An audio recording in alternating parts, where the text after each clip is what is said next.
तो चलिए इसके बाद हम इसका चौथा प्रश्न हल कर लेते हैं। यदि दो बिंदुओं ए और बी के बीच एक बिंदु सी स्थित है कि ए सी बराबर बी सी है, तो सिद्ध करना है ए सी जो है हाफ है किसके, ए बी के। ये हमें सिद्ध करना है। तो एक आकृति खींचकर स्पष्ट कीजिए। तो इसको हल कर लेते हैं। तो यहाँ पे क्या शर्त है, ये शर्त है कि बिंदु ए और बी के बीच एक बिंदु सी स्थित है। तो सबसे पहले हम इसको ड्रॉ कर लेते हैं। ये हो गया ए और ये हो गया बी और इसके बीच भी क्या है, बिंदु सी। ठीक, तो हमें सिद्ध करना है। और यहाँ दिया है ए सी बराबर बी सी। जहाँ दिया है, जहाँ ए सी जो है वो बी सी के बराबर है, ए सी बराबर बी सी। और हमें प्रूफ क्या करना है और साबित करना है ये जो ए सी है वो किसके आधे है, ये ए बी के आधा है। यानी इस पूरे आधे, ये जो ए बी है इसका आधा कौन सा है, ए सी। ये हमें सिद्ध करना है। तो ये जो ए बी है, ये जो लाइन ए बी दिया हुआ है, तो पहला काम होगा, ये जो ए बी है किन दो बिंदुओं से बना है, तो वो बना है ए सी और बी सी से। ए बी बराबर ए सी प्लस ए सी और बी सी से ही तो बना है ए बी। ए बी जो है ये पूरा किससे बना है, ए सी प्लस बी सी, इसी से बना है ए बी। तो इसके बाद अगला स्टेप जो है, ए बी बराबर ये हो गया जो कहते हैं ए सी, और बी सी के स्थान पे हम क्या लिख सकते हैं, हम बी सी के स्थान पे ए सी लिख सकते हैं। तो यहाँ पे हो गया ए सी। क्यों लिख सकते हैं, क्योंकि बी सी और ए सी यहाँ पे एक दूसरे की क्या है, बराबर है। हम बी सी के स्थान पे ए सी लिख सकते हैं और ए सी के स्थान पे बी सी भी लिख सकते हैं। तो यहाँ आपको लिखना है, क्या लिखना है, यहाँ पे लिखना है कि ए सी बराबर बी सी, यहाँ पे लिख देना है आपको। इसके बाद ए बी बराबर ए सी और ए सी कितना, ए सी 2 ए सी। अब जब यहाँ से हम ए सी का मान जब निकालेंगे, ये दो जो गुणा के साथ है इस तरफ पक्षांतर होगा, तो ये आ जाएगा बटे में, यानी भाग में। किसके भाग में, तो ए बी के भाग में। तो यहाँ हम आसानी के साथ ए सी का मान निकाल लें, यानी 1/2, और यहाँ पे आ गया ए सी। हम इसको ऐसे लिख सकते हैं। ठीक, तो ये तो प्रूफ हो गया जो हमें प्रूफ करना था। ठीक, ए सी जो है किसका आधा है, वो ए बी का आधा है, जो हमें ये प्रूफ करना था। तो ये आसानी से प्रूफ हो गया। तो चलिए इसके बाद हम देखते हैं इसका अगला सवाल। इसके पश्चात हम इसका पांचवा प्रश्न हल कर लेते हैं। तो पांचवा प्रश्न में है कि प्रश्न 4 में सी रेखाखंड, ये जो सी रेखाखंड है ए बी का मध्य बिंदु है। ये ए बी जो रेखा है इसका मध्य बिंदु है। तो सिद्ध कीजिए कि एक रेखाखंड का केवल एक ही मध्य बिंदु होता है। तो हमें सिद्ध करना है कि ये जो रेखाखंड है इसका केवल एक ही मध्य बिंदु होता है, जो सी। ठीक, तो हमें सिद्ध करना है। तो प्रश्न 4 से, यानी ये जो लिखा गया ये डाटा, ये प्रश्न 4 का है। तो उसमें जो बताया गया था ए सी बराबर ए सी जो है वो ए बी का आधा है। ये प्रश्न 4 का डाटा है। तो यहाँ हम मानेंगे, माना रेखा ए बी पर एक बिंदु डी स्थित है। ये लाइन आपको लिखना है, माना रेखा ए बी पर एक बिंदु डी स्थित है। तो एक बिंदु यहाँ पे डी स्थित है। तो एक बिंदु पहले से जो सी स्थित था, तो वो हो गया ए सी जो है वो ए बी के आधा हो गया। ठीक, तो ठीक इसी प्रकार जब डी स्थित होगा तो ये भी तो आधा ही होगा, ए डी आधा हो जाएगा ए बी का। तो यही लाइन, ये हो गया समीकरण 1।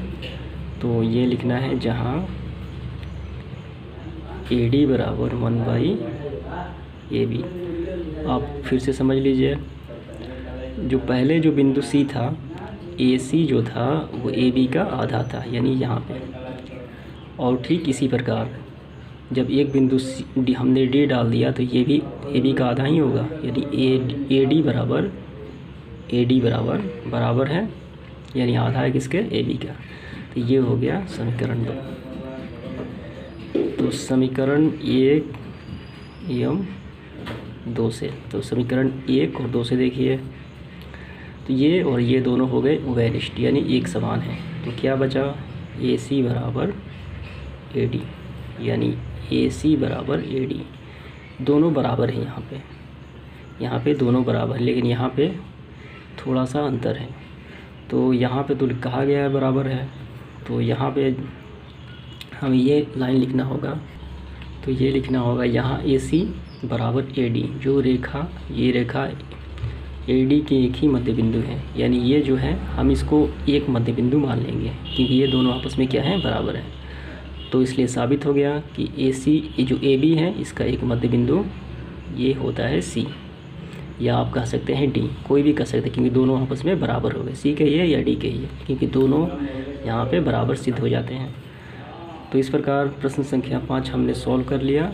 अब इसके बाद हम देखेंगे प्रश्न संख्या आखिरी जो 6 नंबर है। इसके बाद हम प्रश्न संख्या 6 हल कर लेते हैं। तो यहाँ दिया गया है कि AC बराबर BD, तो ये AC जो है किसके बराबर है, इस BD के बराबर है।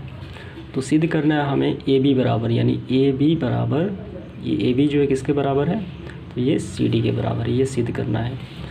तो सबसे पहले जो दिया गया मान है हम उसको यहाँ लिख लेते हैं। तो कौन सा दिया है, ये दिया है AC बराबर BD। तो दिया गया मान बराबर AC बराबर BD, आपको क्वेश्चन लिखना है दिया है, और सिद्ध करना है क्या, AB बराबर CD, AB बराबर CD हमें सिद्ध करना है। तो चलिए इसको हल करते हैं। तो सबसे पहले हम इस साइड को लेंगे, यानी यहाँ पे क्या है AC, A और C। तो AC जो है, AC किन बिंदुओं से बना है मिलके, तो AB प्लस BC, AC बना है किससे, AB प्लस BC, AB यानी A और C AB प्लस BC से मिलके बना है। इसके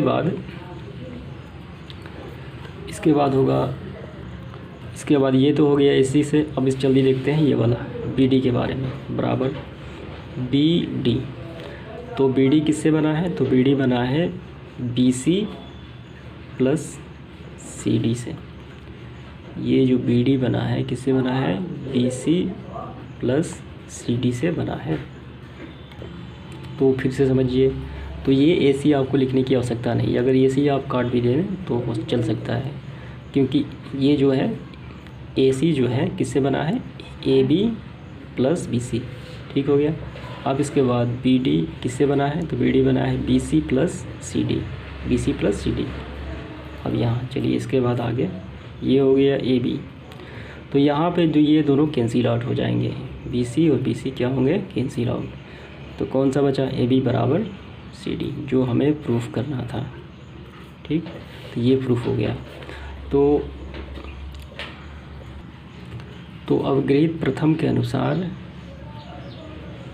गृहित फर्स्ट के अनुसार क्या है कि वे वस्तुएं जो एक ही वस्तु के बराबर हो तो एक दूसरे के बराबर होती हैं। तो यहाँ आप देखिए इस AC में क्या है, इस AC में BC है, और इस BD में क्या है, तो BC है। तो BC जो है इस AC में भी है और BC जो है इस BD में भी है, यानी ये क्या हो गया, ये संपाती हो गया। तो ये जब संपाती है यानी ये दोनों में है, तो ये कौन से होंगे बराबर, तो AB और CD आपस में क्या होंगे, बराबर हो जाएंगे, यानी ये ख़त्म हो जाएगा। तो ये हम यहाँ पे प्रूफ हो गया है। तो वैसे भी ये दोनों कैंसिल आउट होंगे, तो कितना बचा है, AB बराबर CD। इसके बाद हम इसका आखिरी यानी 7वां प्रश्न हल कर लेते हैं। तो यहाँ प्रश्न है कि यूक्लिड की अवगृहितों की सूची में दिया गया अवगृहित 5 एक सर्वव्यापी सत्य क्यों माना जाता है। तो यहाँ अवगृहित 5 है, जो क्या कह रहा है, अवगृहित 5 पूर्ण अपने भाग से बड़ा होता है। तो ये हो गया एक वृत्त, और इसका हम अगर थोड़ा सा अलग कर लें, इसका भाग कर लें, तो ऐसे बनेगा, कुछ इस प्रकार बनेगा। तो इनमें से बड़ा कौन सा है, तो ये बड़ा है, और ये जो पूर्ण है और ये इसका भाग है। तो पूर्ण जो होता है वो अपने भाग से हमेशा बड़ा होता है।